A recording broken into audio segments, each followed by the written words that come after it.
Selamat malam Pak.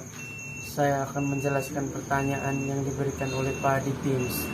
Pertanyaannya, menurut Anda, bagaimana seharusnya sikap elit politik Indonesia untuk dapat memajukan negara ini? Jelaskan. Jawabannya, elit politik di tanah air diharapkan mampu membalikan Pancasila menjadi perilaku dalam politik keberadaban. Seluruh elit tersebut pun perlu memberikan contoh keteladanan bagi masyarakat seperti cara berpikir, bertindak, dan bernalar yang baik.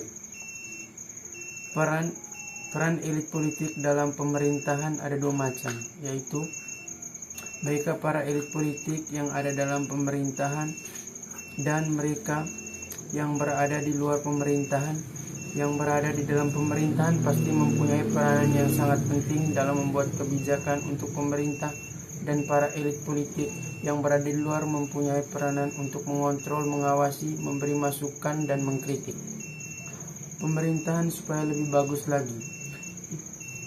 Itulah sebabnya yang harus dilakukan para elit politik.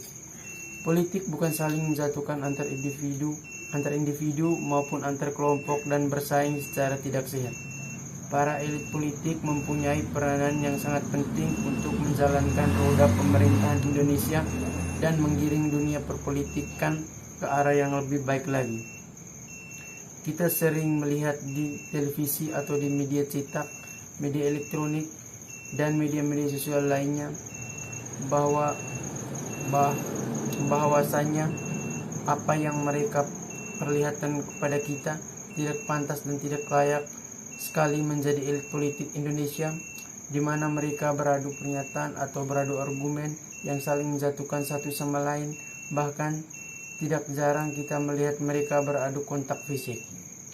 Sehingga apabila masyarakat diberi pertanyaan untuk menilai para elit politik Indonesia, sudah terbayang dan terlintas di pikiran mereka bahwa kondisi atau keadaan para elit politik Indonesia sudah tidak stabil. Pertanyaan nomor 2, jelaskan pendapat Anda tentang kualitas demokrasi Indonesia saat ini. Jawabannya, kualitas demokrasi di Indonesia mengalami penurunan serius selama 7 tahun terakhir. Lembaga riset Saiful Mujani Research dan Consulting atau SMRC menyebutkan penurunan kinerja demokrasi ini terutama disebabkan karena lemahnya penghargaan atas kebebasan sipil. Hal tersebut diungkapkan peneliti utama SMRC Saiful Mujani dalam diskusi meredupnya demokrasi. Salah satu faktor utama penurunan demokrasi ialah masih kuatnya diskriminasi terhadap kalangan yang dianggap minoritas yang kadang diwujudkan dengan menggunakan kekerasan. Menurutnya, diskriminasi ini terutama dialami kelompok minoritas agama. Masih banyak warga yang mengalami diskriminasi tidak diterima warga yang lain dengan paksaan dan kekerasan.